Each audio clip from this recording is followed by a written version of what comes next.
we're looking at Jonathan Swift's work, A Modest Proposal. And thanks for your patience for last class. We had to meet online, so we did Pope that way. Any questions about Pope, by the way, that arose immediately to your minds now? Pope and Swift are friends, writing in the same era. In terms of the history of thought, if you want to categorize what's going on there, this age is called the Enlightenment. The Enlightenment is characterized by a strong belief in human rationality and the power of human reasoning to solve endemic problems in human nature and in the world in general, applying the scientific method to all areas of life, really. But in this particular period, not applying it as of yet to human nature. That will come later. Pope is writing this in 1729, so early 18th century. The rise of the human sciences or the social sciences doesn't come for another 100 or so odd years. So we haven't got yet the disciplines that we call sociology and anthropology and psychology, and we don't have the whole historicist mindset quite set in at this stage. What reasoning is being used for, the scientific method is being used for, is to look at the natural world apart from humanity and to seek to improve all sorts of things. And among others, it's to try and get more out of nature, to squeeze the orange a little bit more, get a little bit more juice out of it. So how can we use our reasoning capacities following the scientific method to improve the human state? And in some sense, Christians are not going to be indifferent to this aim. It's part of the mandate given to Adam and Eve in the Garden of Eden to be fruitful and multiply and fill and subdue the earth, and to exercise a sort of dominion over it. That passage in Genesis 1:29 is often referred to as the cultural mandate.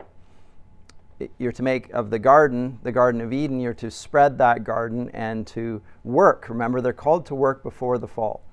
They're to make what God called good even more fruitful. But of course, they're to do so in concert with God, in accordance with the way God created things. He created them good. You can't just do anything with the garden. Even if God has made them stewards of the earth, they are stewards. He remains the king. In the Enlightenment, the scientists and the scientific revolution, probably it begins in the 17th century, often connected with the Royal Society, established in 1689 or thereabouts. And their motto was nullius in verba, which means trust no one's word. You do it, you experiment, you test and verify. You don't just consult scripture. You don't just consult the authorities, what the church says. You don't merely cite Aristotle to prove your case. So you don't make appeals to authority. You test yourself and verify. And you've done the scientific method in schools, I think. It's taught to you as a methodology for seeing for yourself, for proving it. And that gives rise in Britain to the philosophy we call empiricism. And Swift is writing right in the middle of that, and so is Pope. Now, as I say, it's called the Enlightenment, and the light of reasoning is appealed to. And in the case of Britain, it is not seen in contradiction to the Christian faith, at least not by the early scientists. They are Christians. They think that they're using their minds to understand God's creation and simply to understand it properly. So they're recovering capacities that God had given them and utilizing them properly, just following a better form of science. And God has told us that it's okay to know things. Adam was given the power of naming in the garden, right? Genesis 2:15, he names the animals, and when he names them, he understands them and knows them. Milton talked about that in Paradise Lost.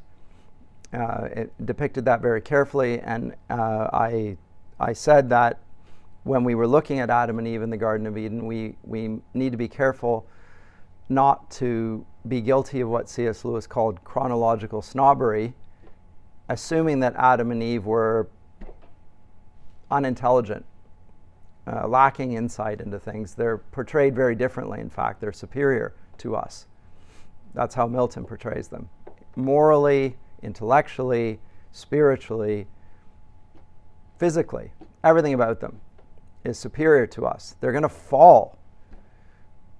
As fallen people, let's not import our frailties into them with a view of history which, quite frankly, contradicts Scripture, because Scripture presents Eden as a perfect state, capable of falling, but perfect.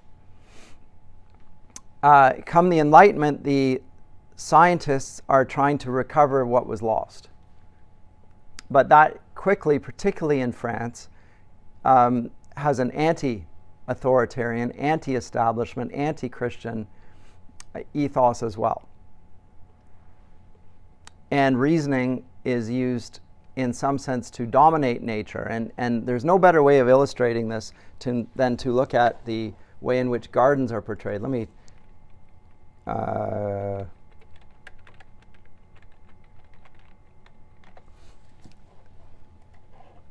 this is the magnificent gardens in Versailles.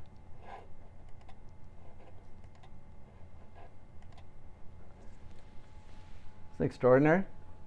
So this is the Palace of Versailles, where so many treaties are signed, peace treaties between nations there, and it overlooks the gardens, which you can see are very carefully manicured, not only carefully manicured, geometrically designed and so forth.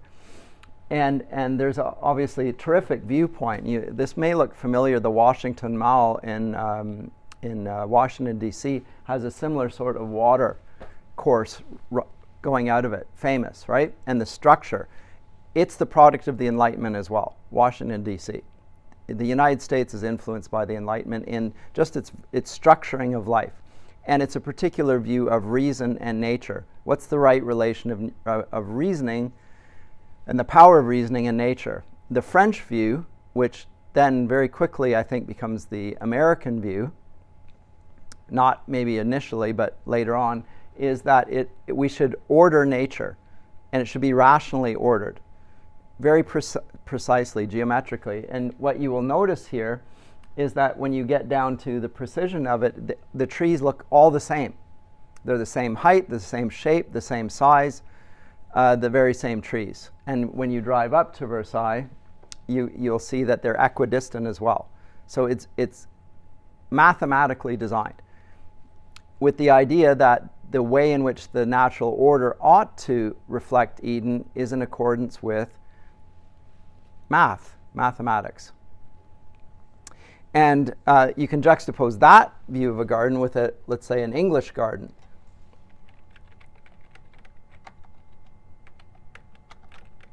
See what suggestions it comes up with here. Oh, this is as good as anything.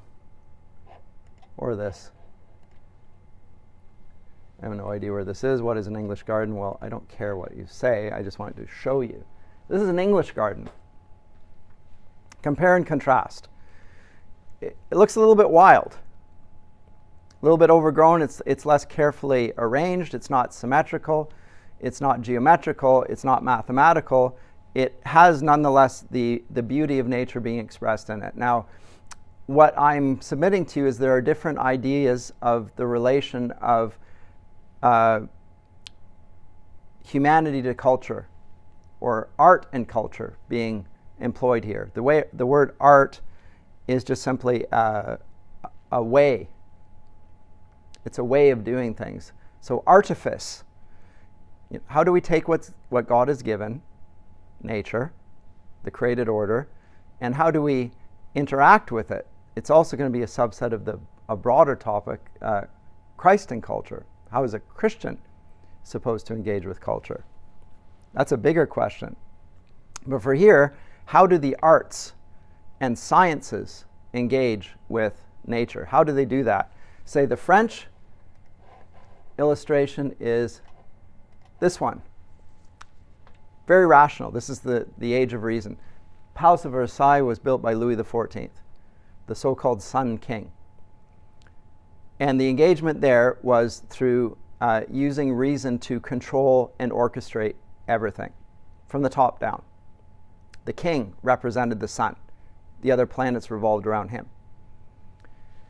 If you were there, this shows you a sense of the perspective from this point of view, but if you saw it from the Palace of Versailles and were in the Palace of Versailles, you would find that you were on top of a hill. When you looked out, you didn't actually see the garden. You saw the horizon. You saw nothing, actually. So it seems like you're up in the clouds. You literally see nothing. You look out and you see the sky. So it looks like you're up on Mount Olympus. It's only when you go down then you can see, no. So this is the heavenly perspective in relation to the earthly order. Architecture, gardening, all reflects a certain view of culture. Now here it's very carefully, as I say, orchestrated. You'll find if you go to the city of Paris in France, same thing. It's beautiful. Great, terrific vistas. You can see the whole city laid out, and it's, again, all lined up. Toronto, nothing like it. It's an ugly dog's breakfast of a city. No planning, no sight lines, no order. Just chaos, managed chaos perhaps. But it's certainly not an Enlightenment city. The roads are curved. They twist and turn and wind. There's no numbering. If you go to New York City, New York is an Enlightenment city. You have First Ave, Second Ave, Third Ave, Fourth Ave, Fifth Ave, numbered all the way up, and you have what they call a block. We use that word here in North America. You go to Europe and talk about blocks, they have no idea what you're talking about, because their cities are not Enlightenment cities. They're not so rationally ordered. They're older. They precede the Enlightenment, predate the Enlightenment.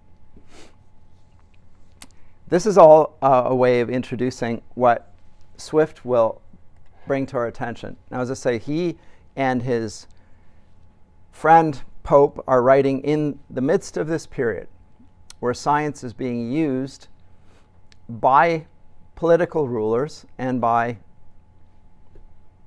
the wealthy intellectual class to try and make life better. It's also the neoclassical era in terms of an artistic movement. So Enlightenment is a form of describing the character of the thought. Neoclassical describes the artistry, and it's most commonly expressed in the form of the rhyming couplet. So Pope writes everything in rhyming couplets. To this day, the influence of poetry, people actually expect rhyming couplets, more or less, as poetry. It's not poetry if it doesn't rhyme. So strong influence, and it's a strong artificial way of speaking. Nobody speaks in rhyming couplets. So you notice the art, just like in the garden, where you notice the artistry and not the nature. You note the influence of the gardener rather than noticing the garden. Same with the rhyming couplet. You notice the artistry rather than the words per se. Some like it, some don't. It's characteristic of the age, however. They really lean in this direction. Let me give you a little bit more historical context, specifically to this poem then.